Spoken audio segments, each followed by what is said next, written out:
Hey everyone, it's Mike the Star Turtle. Happy Memorial Day, everyone, at least for all my United States listeners. And in honor of the men and women in the U.S. Armed Forces who have died fighting, and in honor of men and women from other nationalities who have died fighting the good fight throughout history, I want to do a special Memorial Day edition of the Star Turtles Relevant Media. And I'm going to be reviewing the PC game, Medal of Honor Pacific Assault. And as opposed to... Okay, some people might be... Anyone who's upset that I'm reviewing a video game for Memorial Day... well, I can understand. If you really have a problem with that, then you can stop listening. I mean, there are a lot of war movies, classic war movies that are underrated that I want to review on this channel at some point, but I want to rewatch them first because it's been a year since I've seen most of them before I give a full in-depth review on them. So this is something that's maybe not necessarily fresh in my head, but I remember I haven't played it in a couple years, but I've played it enough times that I can give a pretty good discussion about it, which is why I'm doing it now. Like, I do something for Memorial Day, you know what I mean? So this is the best I come up with at such short notice, because I honestly forgot it was Memorial Day until, to be honest, because I feel bad for that. But ever since I graduated from my school, like when I've been just working and all that stuff, it's been keeping track of the holidays. Most of that doesn't even matter because you have to work on holidays anyway. But anyway, sorry about that. Back to the review. Now, this game came out in 2004, at a time when Medal of Honor and Call of Duty series were both the big World War II shooters, and they were both constantly competing, though Call of Duty was ultimately more successful. But this is, of course, before Call of Duty and Infinity Ward, the developer, hit the big time with freaking Modern Warfare in 2007. This still, and pretty much just like won the whole damn war when it came to military shooters, even though they even come out with not necessarily bad, but not really of the same quality games, and people still keep buying them, just like Halo. But anyway, Medal of Honor started off as a pretty cool series. Probably the first like World War II. Okay, that wasn't Wolfenstein. Wolfenstein was the first World War II shooter, but that was more of like a sci-fi, sometimes even fantasy type show. This was a little bit more grounded, though it was still just as ridiculous because you were just one guy gunning down a shit ton of Nazis by yourself, and occasionally they would let you do cool things like you put on disguises and infiltrate Nazi research facilities, but there really wasn't much in the way of stealth. You were always just fighting by yourself and just gunning everybody down. I mean, there are occasionally some cool missions, like everyone remembers the D-Day mission from Allied Assault, and in Frontline, the D-Day mission from that game in the beginning. But all those are really cool missions of Omaha Beach and all that kind of stuff. Really cool missions for the time. In fact, Frontline is my first exposure to Medal of Honor when I played that on the GameCube. But then Call of Duty came out, and like you were part of a group. You weren't just one guy killing. Occasionally you were on your own, but you were gunning down. You were gunning down a lot of people, but by yourself occasionally. But you were also fighting being part of huge battles. You were fighting alongside at least up to like a dozen or so other troops at the same time. It was pretty cool. It was pretty large scale. Plus the Stalingrad mission was pretty fun too. That was like D-Day times 2. It was a pretty cool mission for the time. Anyway, this came out at a time when Medal of Honor really wanted to compete with that Call of Duty market, because they were, like I said, at this point they were definitely more successful. And so they came up with this idea where this game is kind of like Call of Duty, but also kind of squad based at the same time. Like, it's not like really like straight up tactical like Brothers in Arms, nor is it even as interactive as, say, Star Wars Republic Commando, which is a very underrated game, which I may review at some point. At least as far as the squad mechanics went in that game, that was pretty cool. I wish other games would do that.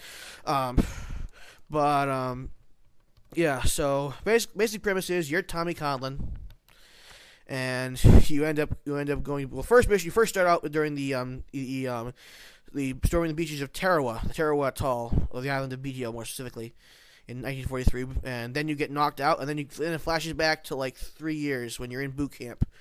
And okay, I'm gonna say right now, this game is not for everyone. In fact, this is a game like World War II history buffs. If you're not a World War II history buff, I wouldn't even bother playing this game, unfortunately. That's the main reason why I enjoyed this game, because the game is pretty flawed. Even by the time it came out, it looked pretty good, but it wouldn't quite look as good as it could have been, and it had very huge performance issues. Plus, it has trouble running on Windows 7 right now. I tried to replay it once like a year or two ago, and I haven't been able to figure out how to play it again. But I'm sure there's probably a way. You just have to do some digging. And it was also not released on consoles. It was only released on a PC. PC Master Race, yeah. I'm just kidding. But I still think PC gaming doesn't get the level it used to. But anyway, so you're Tommy Conlon. You flash back to boot camp. You meet your squad mates, and they really try to make you care about your squad mates. Like they try to they're all kind of maybe not stereotypes, archetypes. None of them are very three-dimensional, but they try to at least make them like do some witty one-liners every now and then, make you grow attached to them. Kind of like how you grew attached to Captain Price and Gaz in Modern Warfare, even if they didn't really say too much and they weren't really very layered characters, and you didn't really, but you still grew attached to them. You know what I mean? The same kind of thing. Only they spend a little bit more time on it, for better or for worse. Some people maybe actually think the whole boot camp section is a little bit too slow paced. And from there, you get thrust into the attack on Pearl Harbor, and this is another really long sequence. That's arguably, in my opinion, maybe one of the not the best sequence in the game. Starts out with the typical PT boat gunning down planes, and then you go onto a freaking battleship. Do your best to help the battleship keep it from sinking. Then rescue. You have the option of rescuing people and getting them to corpsmen and medics, getting them help, which you choose not. You don't have to do if you don't want to. But I like the options there, and they give you like extra bonus points in the game if you do. Not really much that really helps you much, but like they can give you an extra medal or something. And this is something that I wish more games would do. I guess the problem is most people don't even would be bored by that, which is a shame. Like yeah, you shoot people one day, then you're rescuing people another. Like I wish more games would do that. But the whole sequence, especially when you finally get on top of the battleship and just gunning and trying to keep the battleship from saving, and you can try to save another battleship as a secondary objective. This is just one mission, and the attack itself seems longer and more epic than it really was. Like you look at this guy, there's like literally hundreds of planes up there when there was never more than a little over 100 planes in both the waves of the attack historically. But it works for what it is, and there's even a little humorous nod to the disaster that was the film Pearl Harbor in it that I won't spoil, but. And from there, you go to some other campaigns. Then join Carlson's Raiders and the night raid on the Macon Island, and then you of course participate in the epic battle of Guadalcanal. Then you finally go back to the Battle of Taro, which is where the game originally began. And okay, let's talk about the gameplay, because like I said, the story is a typical war movie story, and it's the gameplay itself. It's definitely, even at the time it had some flaws to it. The game is definitely not as solid as it could have been. That's a shame. The only weapons that even seem like they even do anything are automatic weapons, which is kind of unrealistic. But bolt action rifles just feel like they don't even do shit. Like you get a headshot with somebody, it doesn't do shit. Which is, even the sniper rifles don't feel like aren't as solidly balanced as they should be. Like it feels like they're not powerful enough, and that kind of sucks. And even on the easiest difficulty, it's like this, which makes no sense. But just whenever you go this game, just stick to the automatic weapons, because they're the only ones who are worth the shit. Like I said, there are always a number of secondary objectives. Like you can choose to rescue a couple of POWs at one point, but you don't have to. There's another mission where there's a point where you can choose to go inside enemy cave and destroy a radio outpost, or go inside this little command hut and get some secret documents. Which again, all you really do is just get like a brief medal or a commendation later for doing it. But I always, whenever a game like this gives you options, it's really cool. I really like that. Now, if you also like there's a couple of scenes. Although the Pearl Harbor mission is probably arguably the highlight, there are still a couple of missions. Like there's the mission at Henderson Field is a pretty epic scene too. And Tarawa, of course, is suitably epic when you get to it. And like I said, it's not. You get some epic, exhilarating sequences. And also, there's scenes where you're just fighting in the jungle, just walking around patrolling the jungle, waiting for something to happen that are just for the time at least. The music is perfect. It really gives you a sense of atmosphere, which I really liked.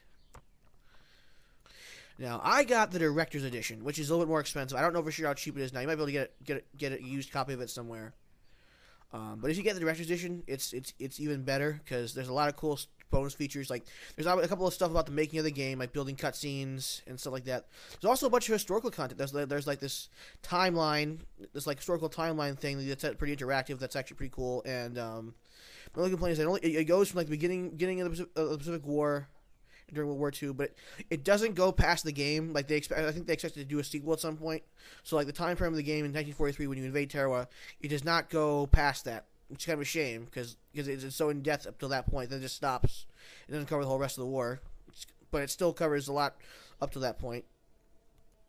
There's a number of interviews from actual veterans from the military campaigns portrayed in the game, which is really cool.